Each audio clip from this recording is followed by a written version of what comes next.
Veliki pozdrav svim pratiocima Instagram profila Patriotska Srbija i YouTube kanala Patriotska Srbija. Evo ovako, ovo je još jedna emisija Srpska reč.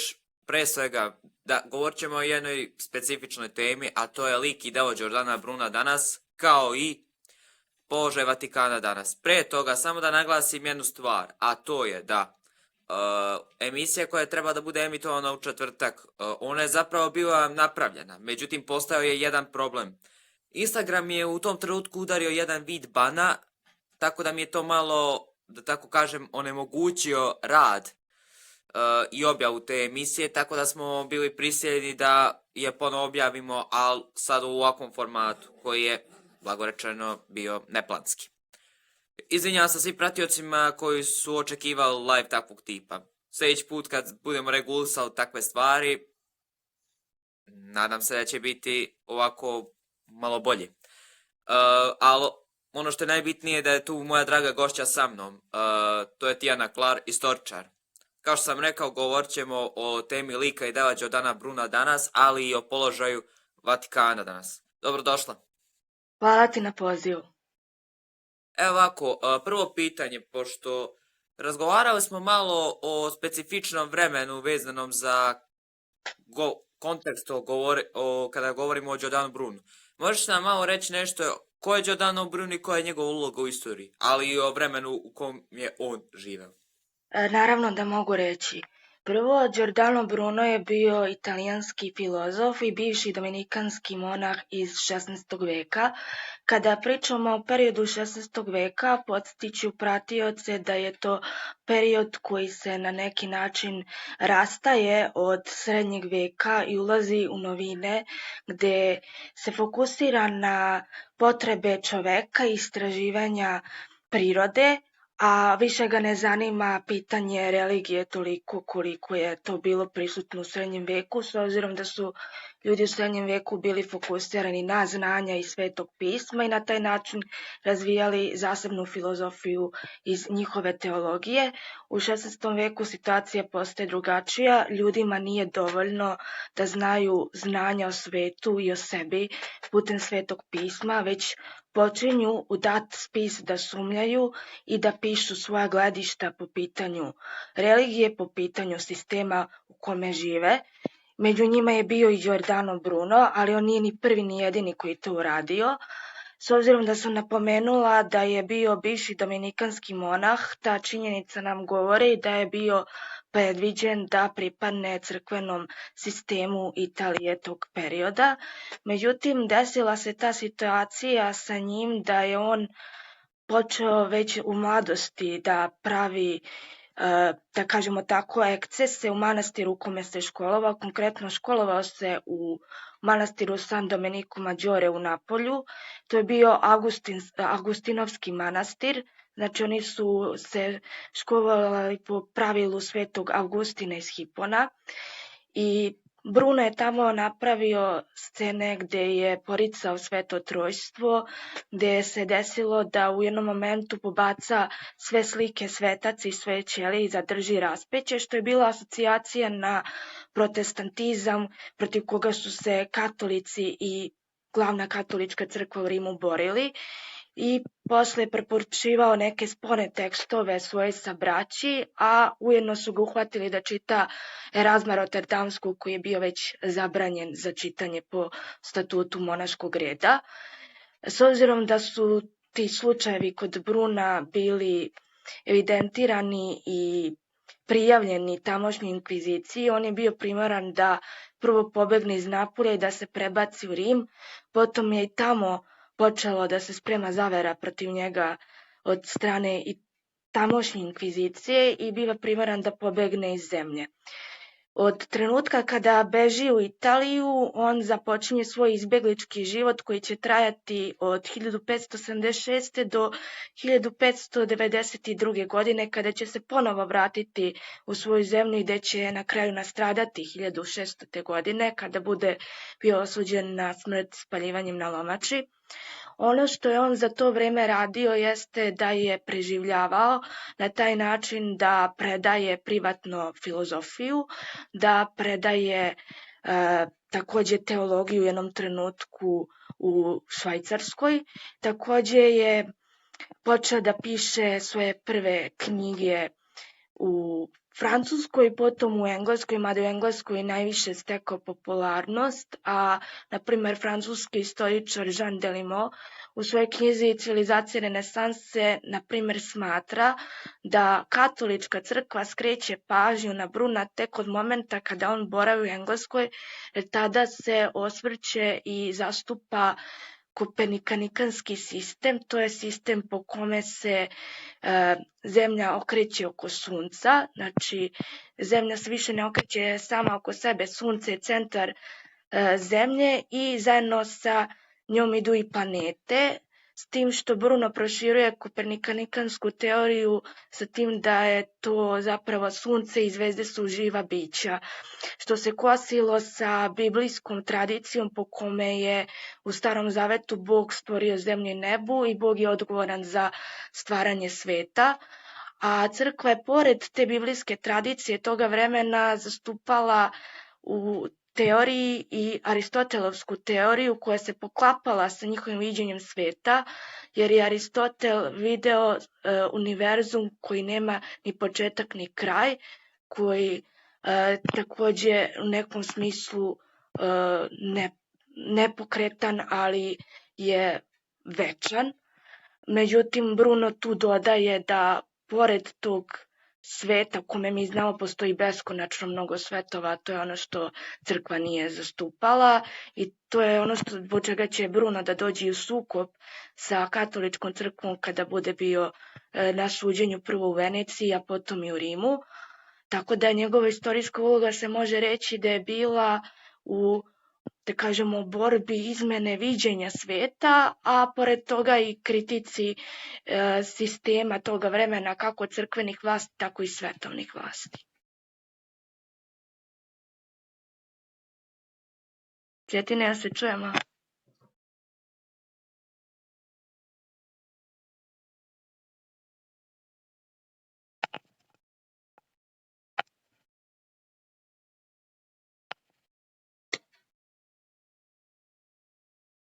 Cvjetine, ja se čujemo, izgubila sam te.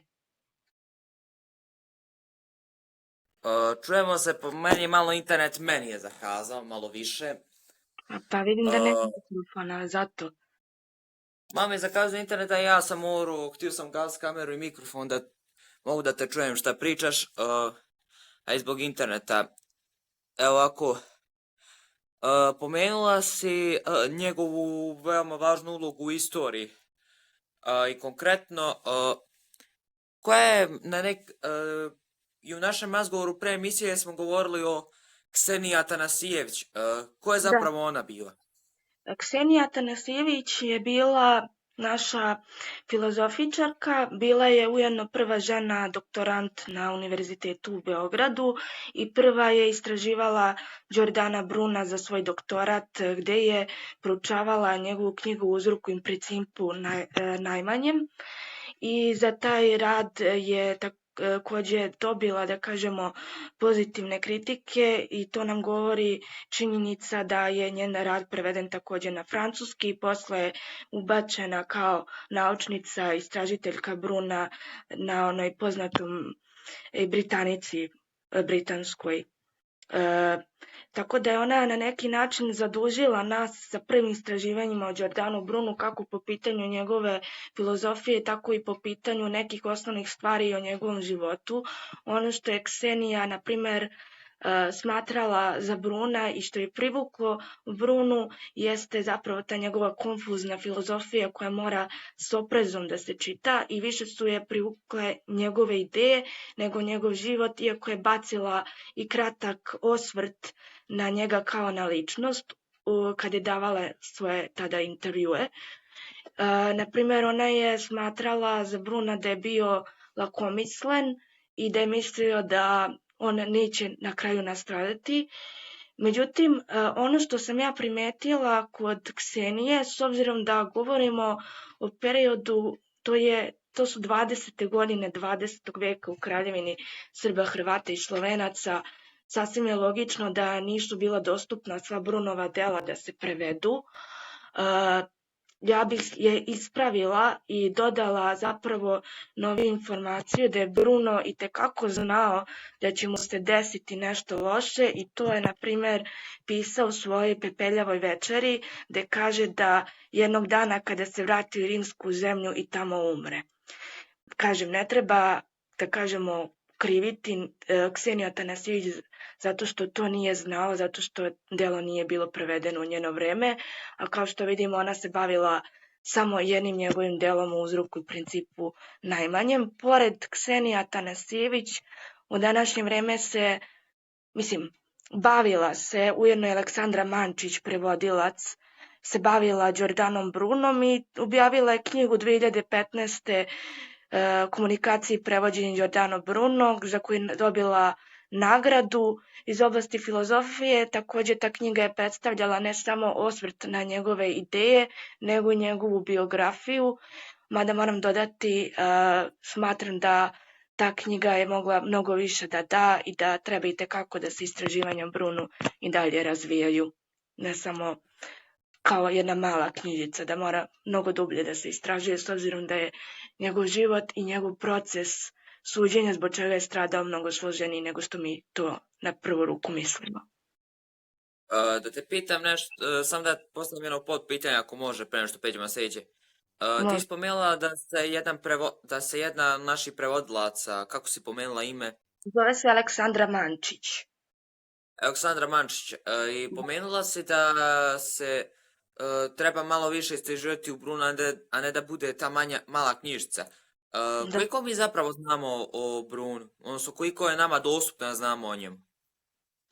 Nažalost, većina stvari koje ja nalazim i koje su dostupna su sve studije ili na engleskom jeziku ili na italijanskom, a ako baš hoćemo da upoznamo njegove ideje, o čemu je pisao, imamo 3 prevedene knjige na srpski kod nas. Jedna je Svrgavanje pobjedonosne zveri, druga Pepeljava večera, a treća Kabala konja Pegazovskog. Znači, to je sve Giordano Bruno pisao. Takođe, bila je prevedena Svećar knjiga koju je preveo Ivan Klein 1992. godine, međutim ona se retko nalazi, nemam je ni ja na polici. Imam samo ove 3 knjige što sam navela i bile su neke knjige tipa o Uzroku i principu najmanjem i o herojskim zanosima. To je knjiga koja je stavljena u ediciju pod nazivom Optimizam slobodnog mišljenja i čuva se na našem fakultetu u Beogradu na katedri za filozofiju i to je hrvatsko izdanje i to je od svega onoga što imamo od Bruna kod nas prevedeno kao njegova dela, a zasebne studije, kažem, sve ili na engleskom ili na italijanskom, nažalost.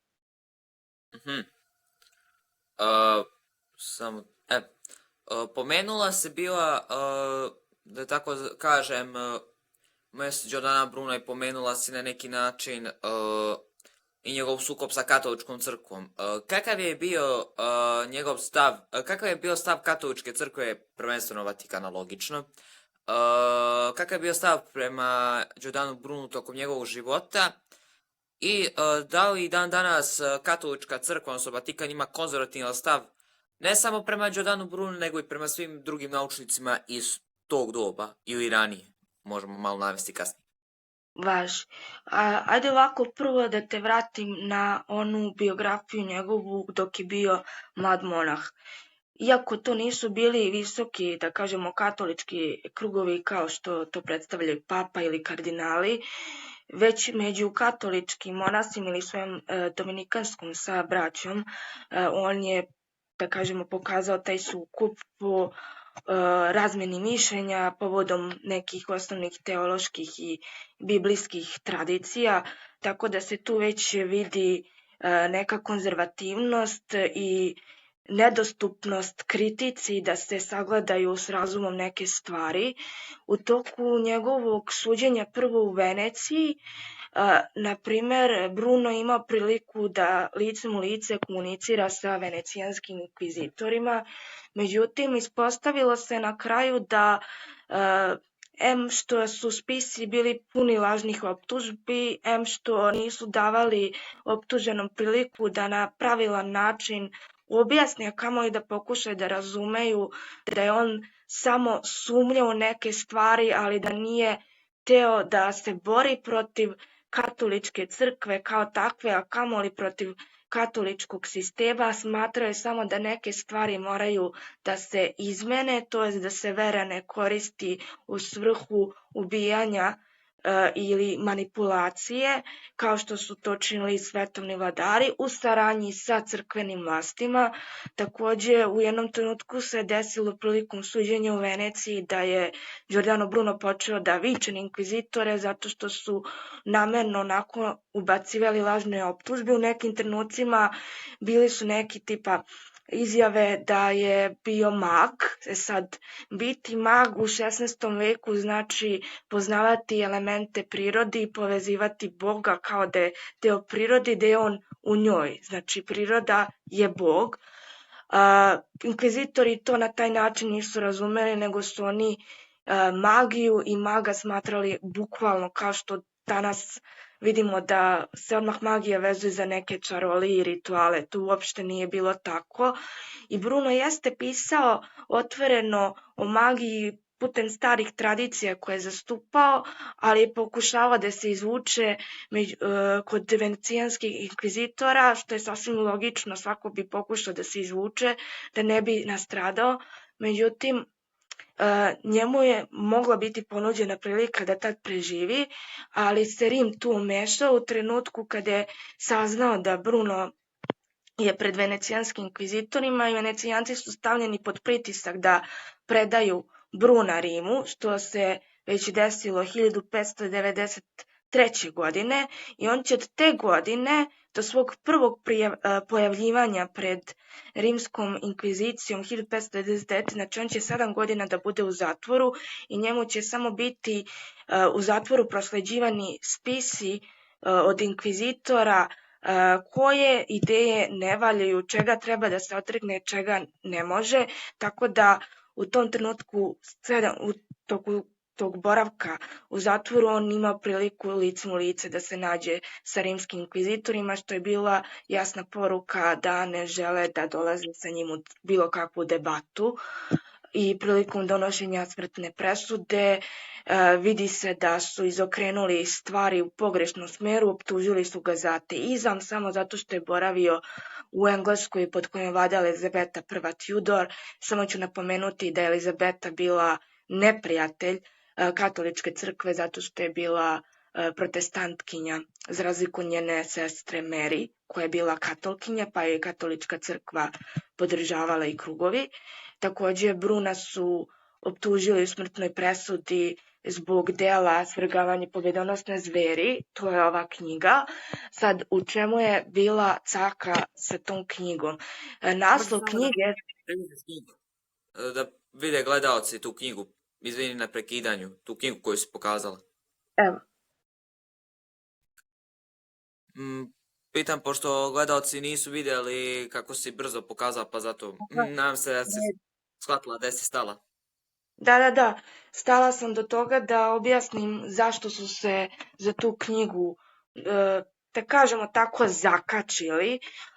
Sam naslov knjige metaforički znači pobedonosna zver, se odnosi na tu papsku katoličku crkvu, a svrgavanje, mislim, ako je papska katolička crkva pobedonosna zver koja očigledno može da se svrgne, sasvim je jasna poruka koju Bruno upućuje tim naslovom u knjizi, kao što je i uputio u početku svoje knjige da se saziva sednica na kojoj će da se diskutuje o ponovnom, da kažemo, reformi vere.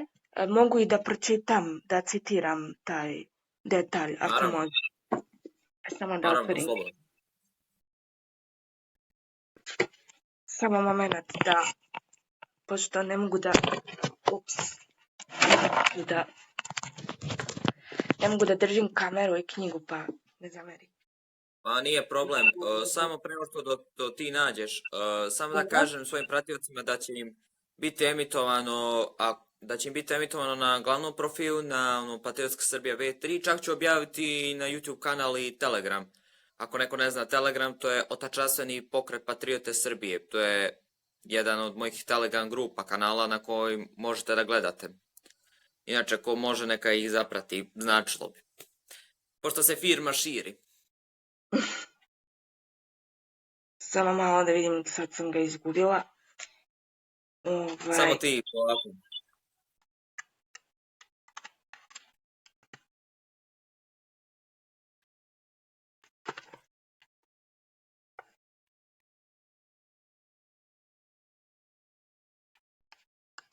Uglavnom, znam da knjigu započinje sa pohvalom suncem, što jasno daje na značaju da je za Bruna sunce centar svega, ali okuplja lica poput Sofije, Soline i Merkura koji vode dijalog o onome što će biti u celoj ovoj knjizi, a to je uređenju sveta i uređenju novih vera.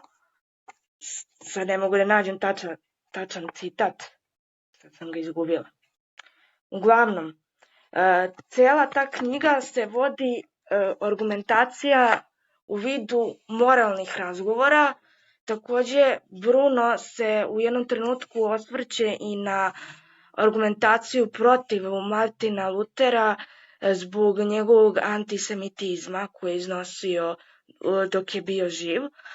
I na taj način daje sliku neke filantropske religije, to jest miroljubive religije koja treba da ujedini religiju katolika, protestantizma i jevreja i to bi bilo, da kažemo, oruđe koje bi služilo i crkvi i svetovnim vladarima da ne koriste religiju kao političku zlupotrebu, nego kao nešto što može da ujedini narode bez obzira na verske razlike.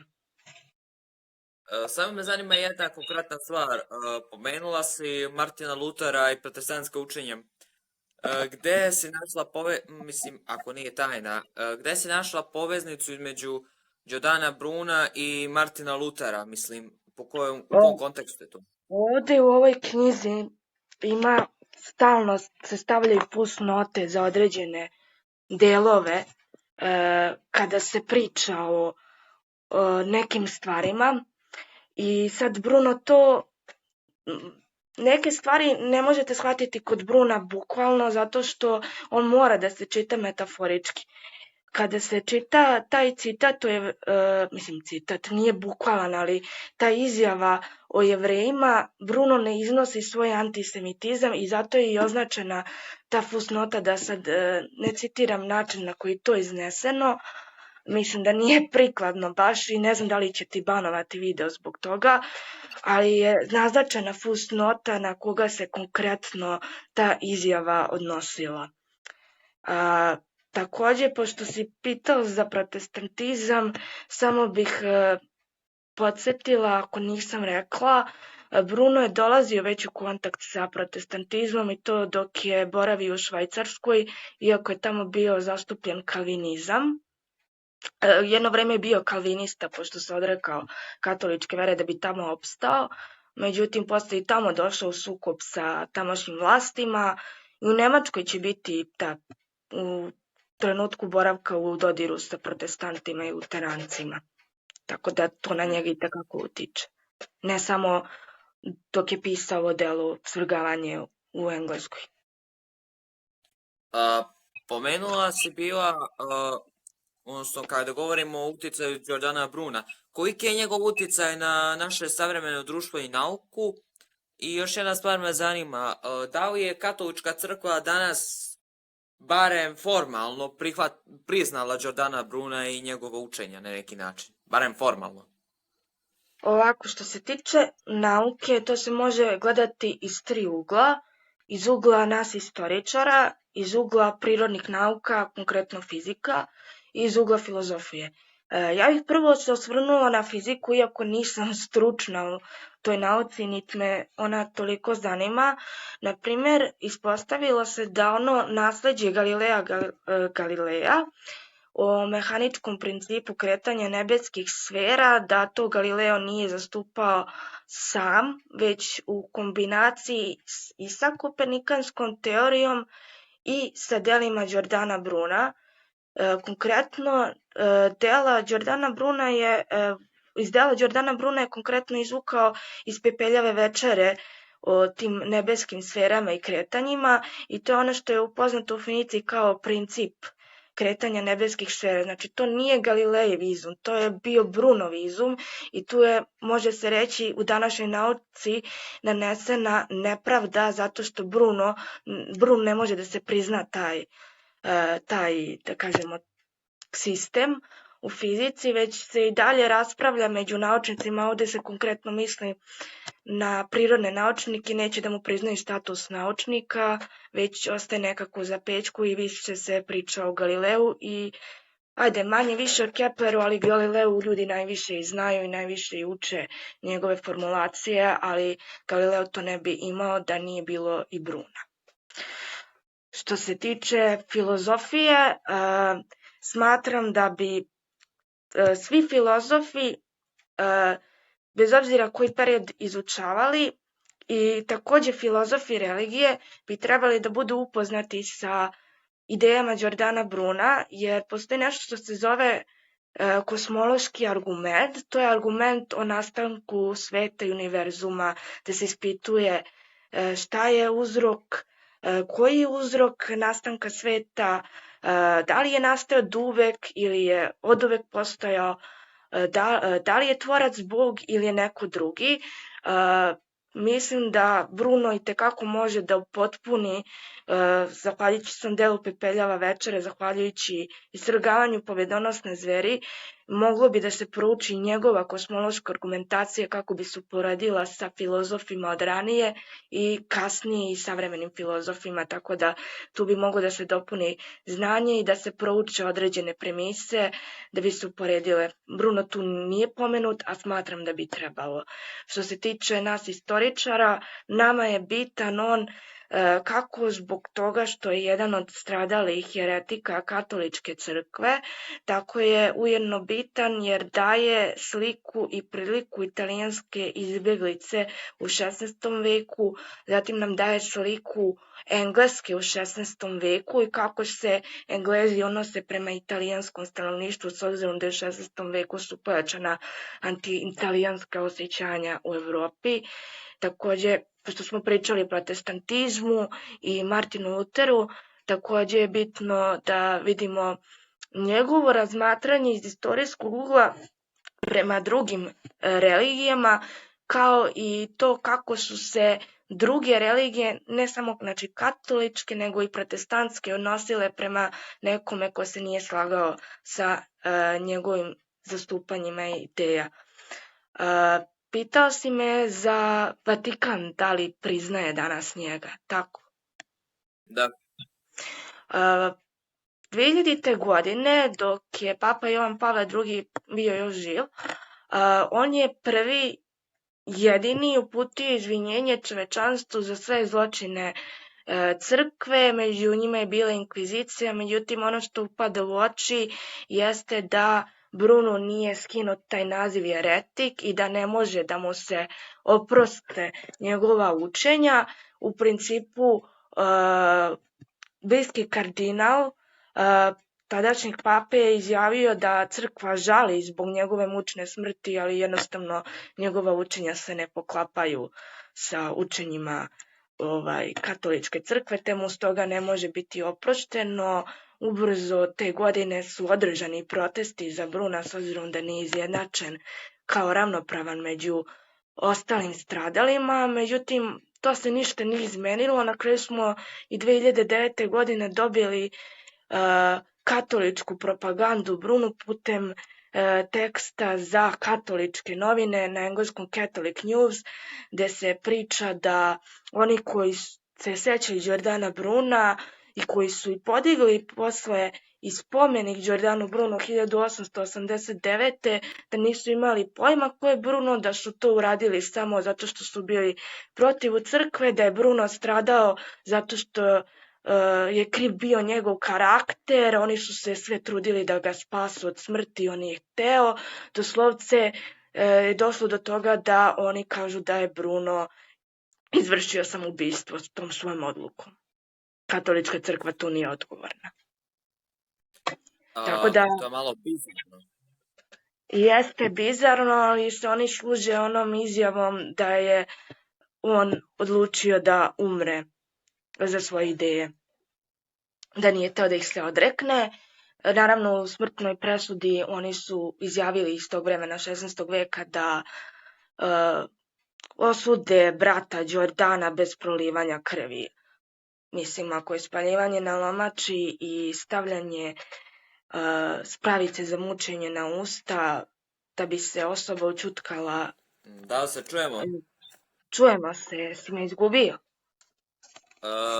Nisam, ali pokazuje da ti je internet loš bio. Evo me, sad čuješ?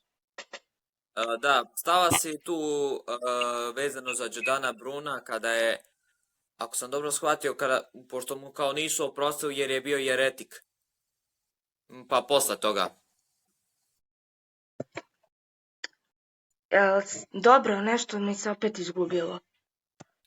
Pa kod mene je sve dobro.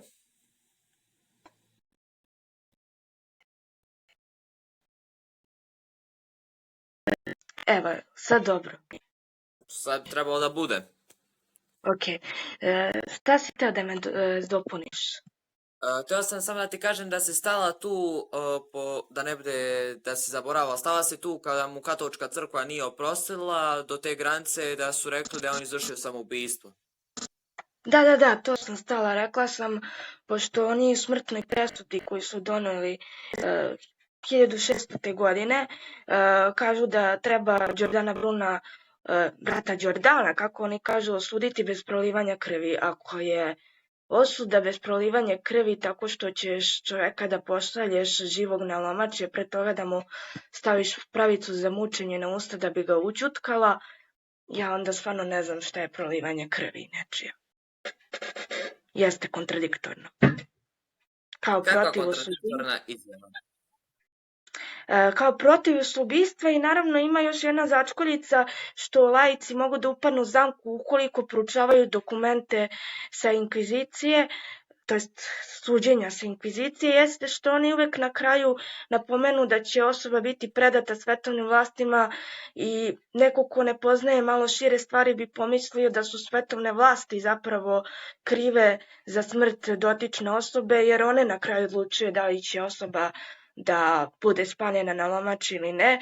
Međutim, kada se malo bolje poznaje neke stvari, vidi se da inkvizicija i crkvena vlast jesu težila zapravo tome da osobu osude spaljivanje na lomači, samo im je trebala pripomoć, a to je konkretno bila svetovna vlast.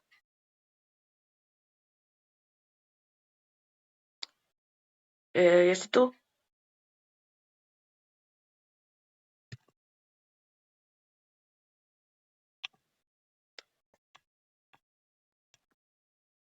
Cvjetine, mikrofon ti nije uključen.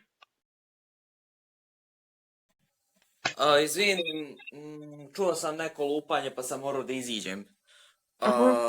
Loša izolacija. Sad, što se tiče pitanja. Što se tiče Vatikana, malo ćemo da se osvrnemo na njega.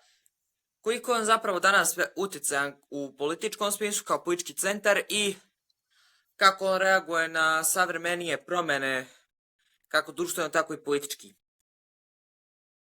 Današnji njegov položaj je takav da utican je politici i to smo vidjeli na primjeru izbijanja aktualnih ratnih situacija poput rata u Rusiji i Ukrajini i u Izraelu i Palestini.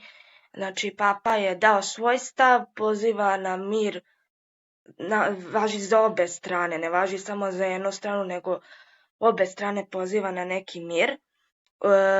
Pre 2 godine, ja mislim, odmah čim je izbio rat u Ukrajini je bila čak, bio je snimak gde Papa Franja širi zastavu Ukrajine, što je dalo jasnu poruku tada, znači se strano stavlja, međutim, Posle se išlo ka tome da se papa moli za sve osobe stradale u ratu i da poziva na mir, tako da kao politička institucija prvenstveno crkva je morala da se odazove na aktualne ratne situacije.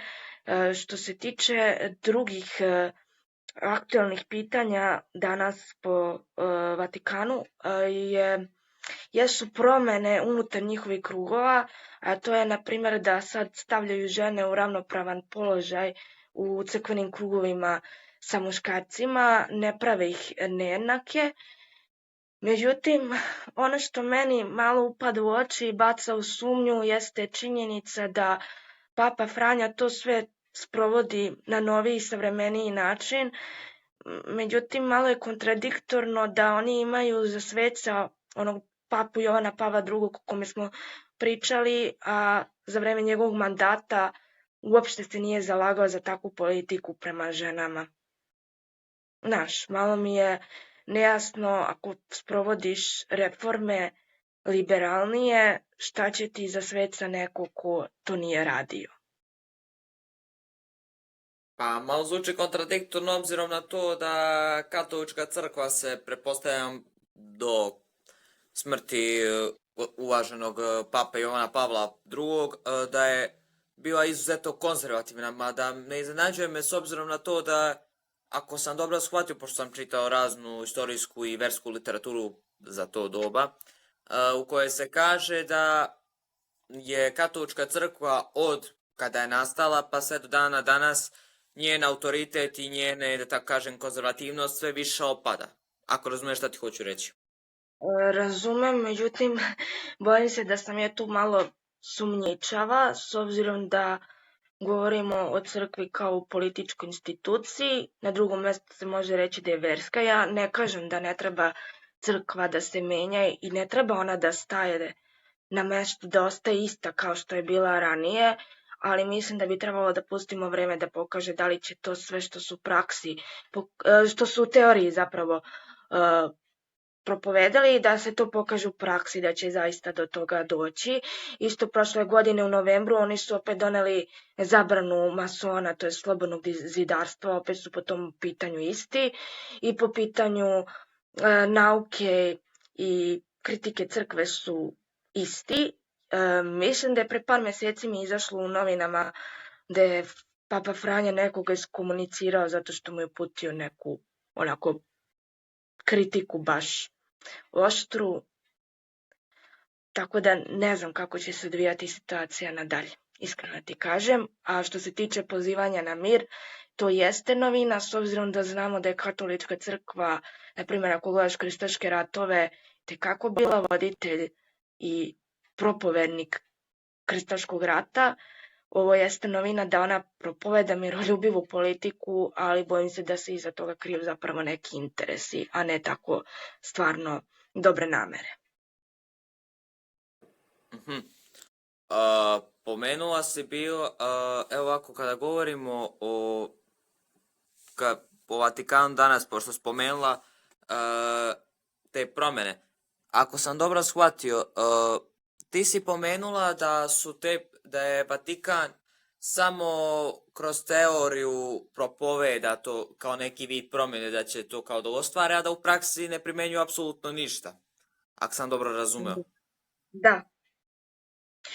Za danas mislim da treba sačekamo da prođe neko određeno vreme, da vidimo da li će ovo što danas zastupaju da stvarno promene, znajući putem, da kažemo, istorijskog iskustva od ranije, kada su određena crkvena lica koji su posle proglašeni jereticima ili su stradali kao jeretici, oni kada su pozivali na promenu crkve, na vraćanje Svetom pismu, na vraćanje, kažemo, ne moralnom životu, jer je moral jedna posebna filozofska definicija, ali vraćanje životu u skladu sa hrišćanstvom, znači gde će katolici zaista, ako imaju taj celibat, da ga poštuju i da neće primati novac, da neće falsifikovati dokumenta, oni to nisu učinili, iako im je i u srednjem i u novom veku skretana pažnja.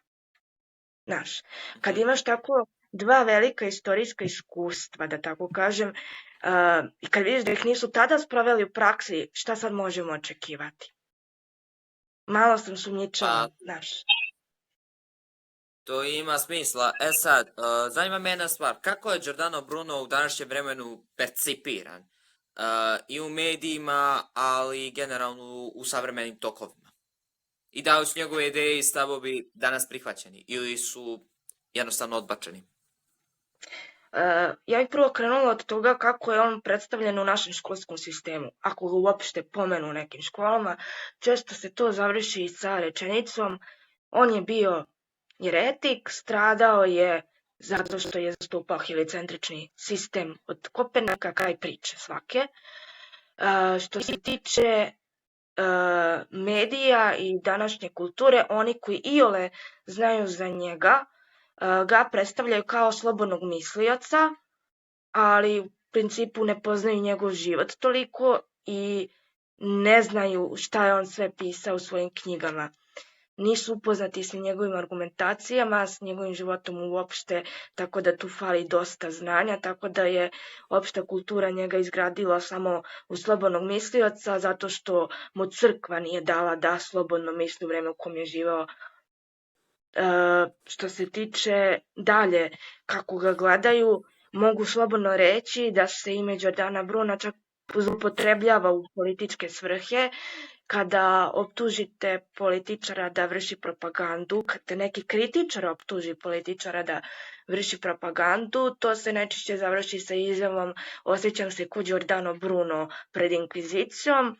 Imali smo čak, to je profesor Radić u svojoj knjizi Srbi pre Adama i posle njega pominjao, sad slabo se sjećam imena tog pseudo-istoričara, toliko mi je bio bitan da nisam htela ni da pamtim njegovo ime, veruj mi, pored svih kojih imamo. Ako ga znaš, slobodno pomeni. Ne mogu da se setim imena, kažem dovoljno mi je što znam ove neke glavne što zastupaju te pseudoistorijske teorije, ali je taj istoričar je nazvao kao neke koje ga ganjaju kao što je Giordana Bruna ganjala inkvizicija, što je onako zanimljiva konstatacija s obzirom da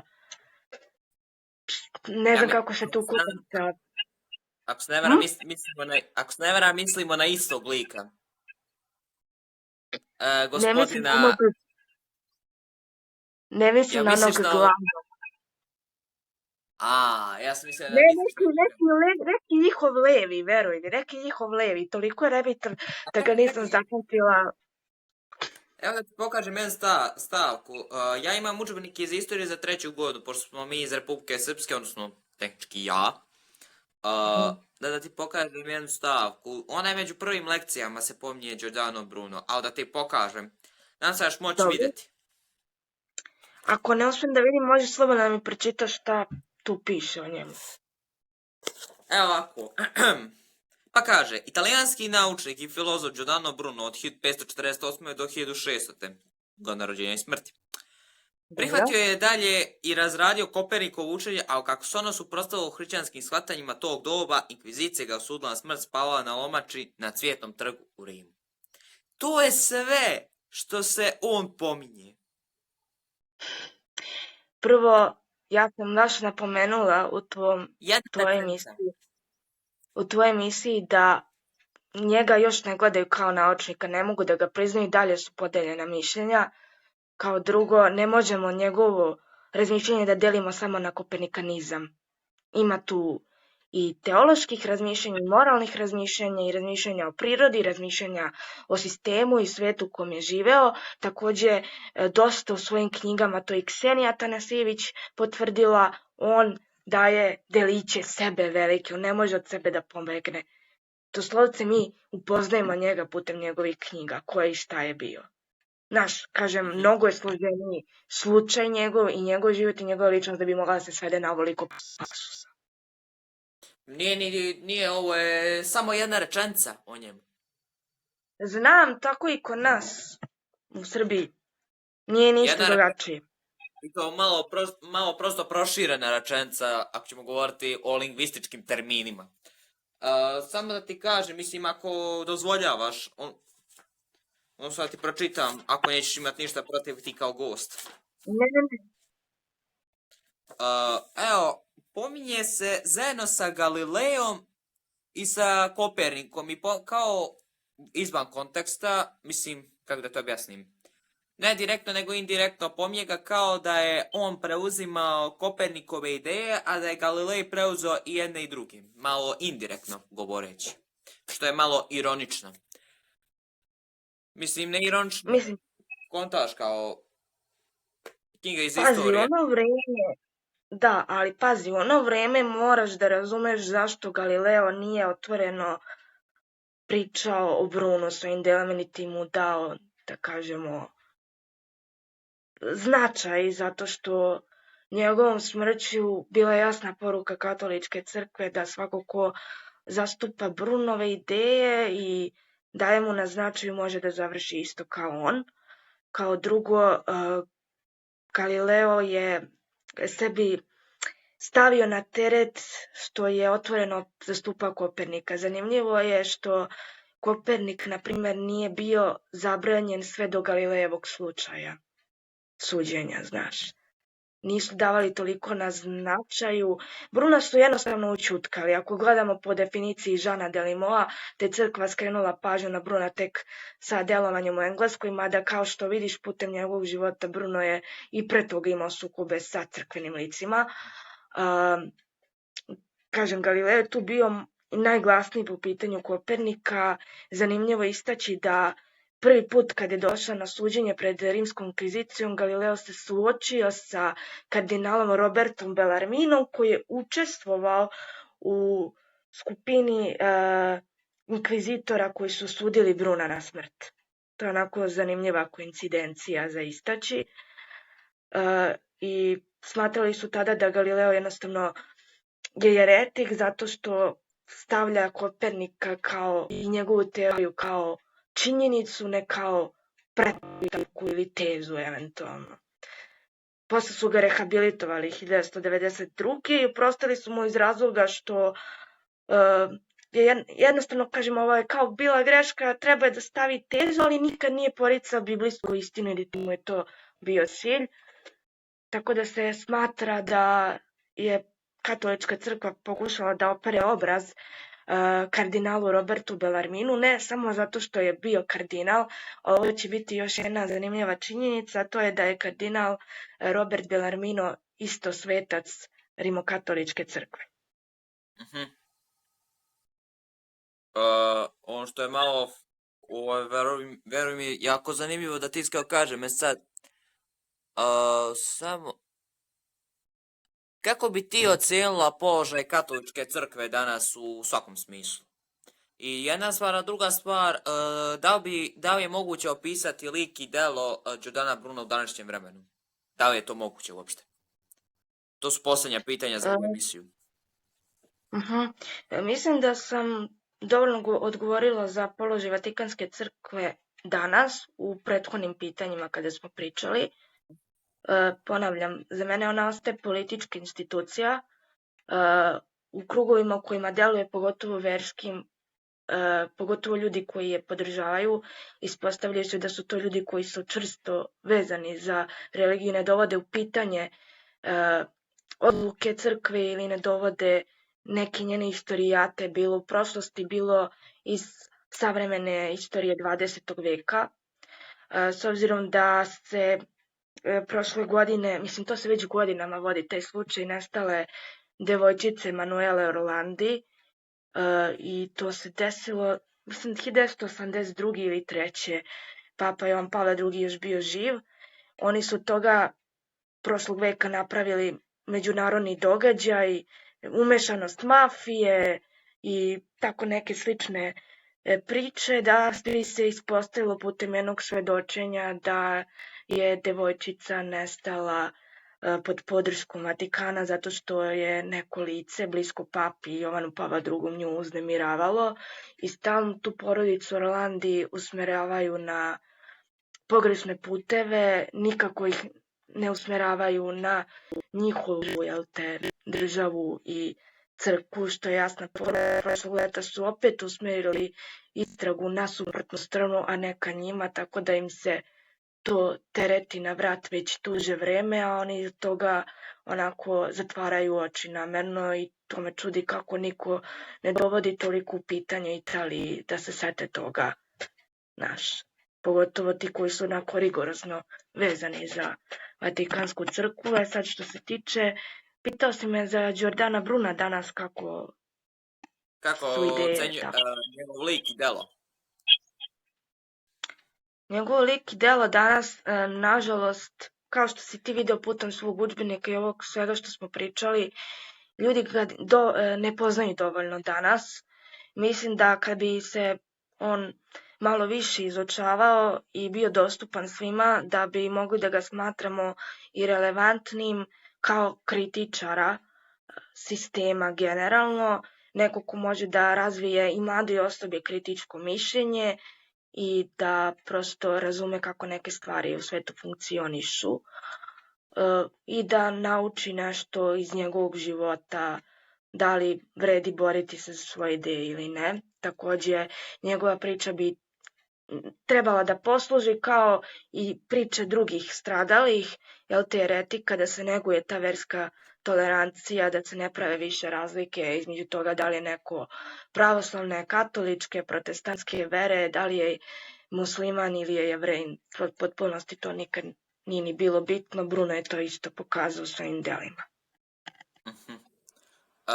Evo ovako, sad ćemo završiti ovu emisiju. Pre svega da ti se prvo zahvalim što si govorila na ovu temu i hvala što si pristala da budeš gošća u ovoj emisiji.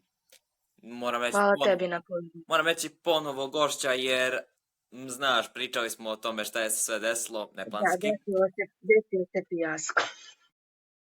Da, moj najveći fijasko u mojoj savremenijoj istoriji podcasta. Samo da poručim pratiocima da će ova emisija biti objavljena na mojim Instagram profilima i da će biti objavljena na Telegram kanalu Otačasi Pokret Patriote Srbije i bit će objavljena verovatno, u stvari ne verovatno, sigurno bit će objavljena na YouTube. Još jednom ti hvala što si bio gošća, a želim da pozdravim sve gledaoce ovim putem. Do narednog podcasta.